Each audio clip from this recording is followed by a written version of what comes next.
రైతు దీక్ష పక్షాన శుభాకాంక్షలు అభినందనలు తెలియజేస్తా ఉన్నాను. దయచేసి వేదిక మీద ఉన్నటువంటి పెద్దలు, వేదిక మీద ఉన్నటువంటి కార్యకర్త బంధువులు అర్థం చేసుకోవాల్సింది, ఈ దీక్ష 24 గంటలు కొనసాగుతుంది కాబట్టి దయచేసి దీక్షను దీక్షలాగా కొనసాగించేందుకు వేదిక మీద ఉన్నటువంటి పెద్దలకి సహకరించాల్సిందిగా మీకు అందరికీ కూడా సవినయంగా అప్పీల్ చేస్తా ఉన్నాం. ఎద్దేడ్చిన వ్యవసాయం, రైతు ఏడ్చినటువంటి రాజ్యం బాగుపడదని చెప్పి తెలంగాణ పల్లెటూర్లలో ఒక నానుడి ఉంటుంది.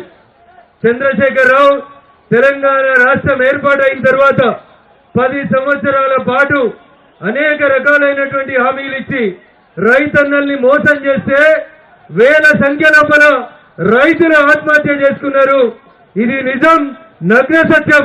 కానీ ఏ రోజు కూడా చనిపోయిన ఏ రైతు కుటుంబాన్ని పరామర్శించినటువంటి టీఆర్ఎస్ ఎలియాస్ బీఆర్ఎస్ పార్టీ నాయకులు నిన్నయాల సన్నాయి నొక్కులు నొక్కుతూ ఊర్లో పట్టి తిరుగుతా ఉన్నారు.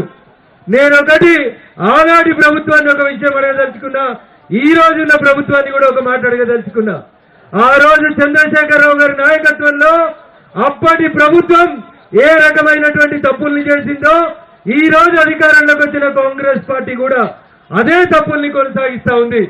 ఉదాహరణకి రైతు ఏ పంట వేయాలి, రైతు భూమిలో ఏ సారవంతమైనటువంటి నేల ఉంది అనేది చూడడానికి భారత ప్రభుత్వం నరేంద్ర మోడీ గారి నాయకత్వంలో భూసార పరీక్షలు చేయాలని తెలంగాణ రాష్ట్రాన్ని ఎంపిక చేసి సుమారు 1200 కోట్ల రూపాయల్ని భూసార పరీక్షల కోసం ఇస్తే 10 ఏళ్ల అధికారంలో ఉన్నటువంటి చంద్రశేఖరరావు ప్రభుత్వం ఈ రోజు దాకా ఒక్క జిల్లాలో కూడా రైతన్నలకి భూసార పరీక్షలు చేసి సాయిల్ హెల్త్ కార్డు ఇవ్వనటువంటి దుర్మార్గమైనటువంటి ప్రభుత్వం నాటి చంద్రశేఖరరావు గారి ప్రభుత్వం అయితే అధికారంలోకి వచ్చిన 10 నెలలలో ఇప్పుడు వీళ్ళు పైలట్ ప్రాజెక్ట్ అని జిల్లాకు ఒక మండలాన్ని ఎంపిక చేసి ఇంకా మీనమేషాలు లెక్క పెడుతున్నారు తప్ప రైతులకి తన భూమిలో ఏ పంట వేస్తే ఎంత సారవంతమైనటువంటి నేల ఉంది, ఎంత దిగుబడి వస్తుంది, రైతన్న ఆత్మహత్య చేసుకోవద్దంటే ఏ రకమైనటువంటి పంటలు వేయాలనేటువంటి విషయంలో నరేంద్ర మోడీ గారికి ఉన్నటువంటి దూరదృష్టిని గత 11 సంవత్సరాలుగా తెలంగాణ రైతన్నలకు అందకుండా నాడు బీఆర్ఎస్ నేడు కాంగ్రెస్ రెండు కూడా ద్రోహం చేస్తా ఉన్నాయనేటువంటి విషయాన్ని మనం ప్రజలలోకి తీసుకెళ్లాల్సినటువంటి అవసరం ఉంది. ఇకపోతే రెండో విషయం, రైతన్న పంట వేసిన తర్వాత ఎక్కడన్నా పంట నష్టపోయి రైతుకు నష్టం జరగకూడదని ఫసల్ బీమా యోజన పేరిట నరేంద్ర మోడీ గారి ముందు చూపుతోటి రైతన్నల్ని దృష్టిలో పెట్టుకొని దేశవ్యాప్తంగా ఫసల్ బీమా పథకాన్ని తీసుకొస్తే ఎక్కడ మోడీ గారికి పేరు వస్తుందో అని గత ప్రభుత్వం 10 ఏళ్లు అమలు చేయలేదు. ఫసల్ బీమాని తెలంగాణలో ఆచరణలోకి తీసుకురాంది తెలంగాణలో చంద్రశేఖరరావు గారు అయితే అదే బాటలో రేవంత్ రెడ్డి గారు కూడా నడుస్తా ఉన్నారు. కాబట్టి నాటి టీఆర్ఎస్ పార్టీ 10 సంవత్సరాల్లో ఎంత బదనామైందో 10 నెలలలో రేవంత్ నాయకత్వంలో కాంగ్రెస్ పార్టీ కూడా అంతే బదనామైంది. అందుకని ఆ రెండు ప్రభుత్వాలకి భిన్నంగా ప్రతి చేనుకి నీరు, ప్రతి రైతుకి చేతికి పని ఇవ్వాలనేటువంటి లక్ష్యంతో భారతీయ జనతా పార్టీ నరేంద్ర మోడీ గారి నాయకత్వంలో దేశవ్యాప్తంగా అనేక సంస్కరణలు తీసుకొచ్చి రైతులకి 10 ఏళ్ల యూపీఏ ప్రభుత్వంలో ఉన్న ధరకి డబ్బులు ఇచ్చి ఎంఎస్పీని తీసుకొచ్చి రైతులను ఆదుకునేందుకు పనిచేస్తున్నటువంటి ప్రభుత్వం భారతీయ జనతా పార్టీ ప్రభుత్వం. దురదృష్టం, తెలంగాణలో అధికారంలో ఉన్నటువంటి నాటి బీఆర్ఎస్ నేటి కాంగ్రెస్ రెండు కూడా ఒక నాణానికి బొమ్మ బొరుసులాగా రైతుల్ని వంచిస్తా ఉన్నాయి. పేరుకు రైతుల పేరు చెప్తా ఉన్నాయి తప్ప ఎక్కడ కూడా రైతన్నలకి న్యాయం జరుగుతలేదు. ఇందాక మా సహచర పార్లమెంట్ సభ్యులు గౌరవనీయులు అరవింద్ గారు ఒక సూచన చేసిరు. రేవంత్ రెడ్డి గారు ఎత్తేడ్చిన వ్యవసాయం, రైతేడ్చిన రాజ్యం బాగుపడదు కాబట్టి తెలంగాణను ప్రయోగశాలగా మార్చి ఒక గొప్ప ఫామ్ హౌస్ ని కట్టుకొని ఎకరానికి ₹1 కోటి సంపాదిస్తున్నటువంటి చంద్రశేఖరరావు ఫామ్ హౌస్ ని స్వాధీనం చేసుకొని దానికి రైతు వేదికలు, రైతులందరినీ తీసుకుపోయి శిక్షణ ఇచ్చేందుకు రోజుకొక శాసనసభ నియోజకవర్గం నుంచి రైతుల్ని ఫామ్ హౌస్ కి తీసుకుపోవాలి. ఆ ఫామ్ హౌస్ ని జాతికి అంకితం చేస్తావా, తెలంగాణకు అంకితం చేస్తావా? ఒక్కసారి కాంగ్రెస్ ప్రభుత్వం ఆలోచించాలి. అందుకని దయచేసి టీఆర్ఎస్ పార్టీ చేసిన తప్పుల్నే రేవంత్ రెడ్డి గారి ప్రభుత్వం కూడా కొనసాగిస్తుంది అని చెప్పడానికి ఇంకొక 2 ఉదాహరణల్ని మనం ఖచ్చితంగా ప్రజల్లోకి తీసుకెళ్లాలి. చంద్రశేఖరరావు గారి ప్రభుత్వం చెప్పింది ప్రతి నియోజకవర్గంలో ఒక నియోజకవర్గాన్ని సెలెక్ట్ చేస్తే 1,00,000 ఎకరాలకి నీళ్లు ఇస్తామని కాళేశ్వరం అనేటువంటి ఒక ప్రాజెక్టు పేరు చెప్పి 1,00,000 కోట్లు నాటి ప్రభుత్వం ఖర్చు చేసింది.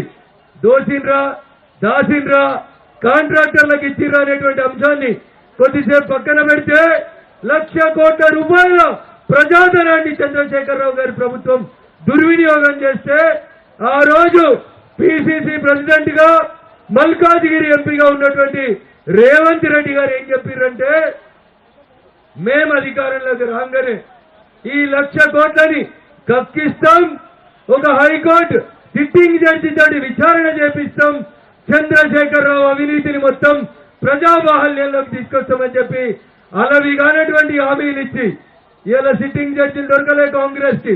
ఎవరు దొరికిండ్రో ఒక రిటైర్డ్ జడ్జిని పెట్టి దాని మీద విచారణ చేపిస్తా ఉన్నారు. వాళ్ళు దోషిన చరిత్ర అట్లుంటే ఇలా ఈయన కొత్తగా దోషినందుకు ఇంకో కొత్త కథ చెప్తున్నాడు. మూసీ పరివాహక ప్రాంతం, మూసీ ప్రక్షాళన, మూసీ నది పేరిట నేను భవిష్యత్తులో తెలంగాణకి 1,00,000 కోట్లతోటి ఇంకో ప్రాజెక్టు తీసుకొస్తా అని చెప్పి రేవంత్ రెడ్డి కొత్త డ్రామాని మొదలుపెట్టిండు. ఆయన ఒకటి చేస్తే ఈయన ఒకటి చేస్తా ఉన్నాడు. ఈ ఇద్దరికి కూడా నిజంగా తెలంగాణ రైతన్నల పట్ల ప్రేమ లేదు. కేవలం భారతీయ జనతా పార్టీ నరేంద్ర మోడీ గారి నాయకత్వంలోనే రైతన్నల కోసం ఆలోచిస్తున్నామనేది మీరు ఒకసారి అర్థం చేసుకోవాలని చెప్పి ఈ సందర్భంగా నేను మీకు అందరికీ కూడా సవినయంగా తెలియజేస్తూ, ఈ దీక్ష తర్వాత ప్రతి గ్రామ పంచాయతీ కాడ, ప్రతి చావిడి దగ్గర ఈయన మనకు తెలిసిన విషయాలన్నీ కూడా ప్రజాబాహల్యంలోకి తీసుకెళ్లి రైతన్నల్ని చైతన్యవంతం చేయాలి. కాంగ్రెస్ అధికారంలో ఉన్న 10 ఏళ్లలో ఇచ్చిన రైతుల మినిమం సపోర్ట్ ప్రైస్ ఎంఎస్పీకి ఈ రోజు భారత ప్రభుత్వం డబుల్ రేట్లు ఇచ్చి రైతులను ఆదుకుంటా ఉంది. కానీ కాంగ్రెస్ పార్టీ వరంగల్ డిక్లరేషన్ పేరిట కాంగ్రెస్ మేనిఫెస్టో పేజీ నెంబర్ 6లో రాసినట్టు ప్రతి రైతుకి ఓట్లకి క్వింటాల్కి 500 రూపాయలు ఇస్తామని మేనిఫెస్టో వరంగల్ రైతు డిక్లరేషన్ లో చెప్పి ఇవాళ బోనస్ పేరిట ఇస్తాన్న 500ని ఎట్లా ఎగ్గొడదామని చెప్పి దొడ్డట్లకి ఇయ్యం, సన్నట్లకి ఇస్తాం అని ఇట్లా కొత్త రకమైనటువంటి సన్నాయి నొక్కులు నొక్కుతుంది కాంగ్రెస్ పార్టీ. కానీ భారత ప్రభుత్వం నరేంద్ర మోడీ గారి నాయకత్వంలో రైతన్నకి ఎంఎస్పీని డబుల్ చేయడమే కాకుండా రైతుల ఎరువుల ధరలు ఎంత పెరిగినా గానీ సబ్సిడీ మీద ఇచ్చి రైతు వ్యవసాయం చేసుకునేందుకు నరేంద్ర మోడీ గారి ప్రభుత్వం సహకరిస్తా ఉంది. పీఎం కిసాన్ సమ్మాన్ నిధి పేరిట అర్హులైనటువంటి రైతులందరికీ కూడా ప్రతి ఏటా డబ్బులు ఇచ్చి వ్యవసాయానికి చేయూతనందించేటువంటి నాయకత్వం, దూరదృష్టి కలిగినటువంటి నాయకుడు నరేంద్ర మోడీ గారు అయితే ఓట్ల కోసం అలవిగాని హామీలు, జూటా హామీలు ఇచ్చి జుమ్లా చేసేటువంటి పార్టీ ఏదైనా ఉందంటే అది కాంగ్రెస్ పార్టీ తప్ప ఇంకొకటి కాదు. కాంగ్రెస్ అంటేనే 420 జనాలు నమ్మాల్సినటువంటి పరిస్థితిని 10 నెలలలో కాంగ్రెస్ పార్టీ తీసుకొచ్చింది. అందుకని దయించి రైతన్నలారా ఆలోచించుండ్రి.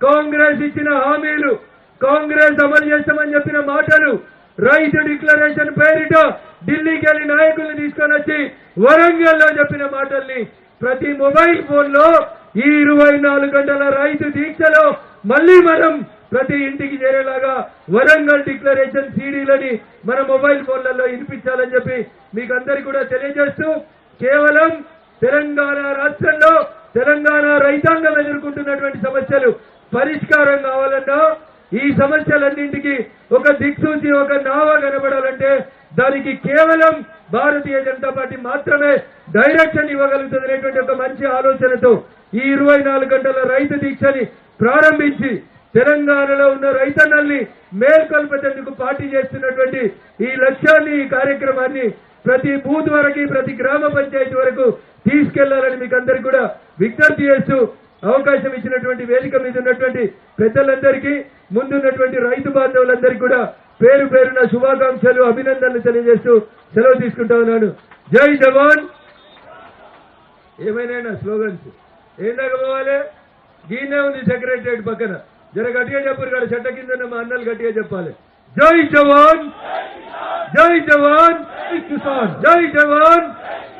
రైతుల్ని మోసం చేసిన కాంగ్రెస్ ప్రభుత్వం వెంటనే గద్దె దిగాలి.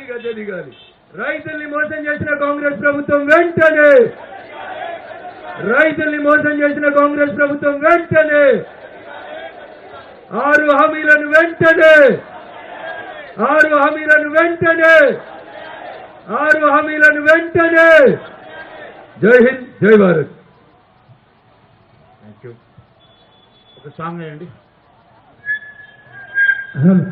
भारत माता की జై, भारत माता की జై, जय जय माता, భారత్ మాతా, जय जय माता. భారత్ మాతా. తూర్పు పొద్దు పరమడికొచ్చిందో ఓరన్నా, మన తెలంగాణ పల్లెకు అలిగి రానందిరో మాయన్న, అలిగి రానందిరో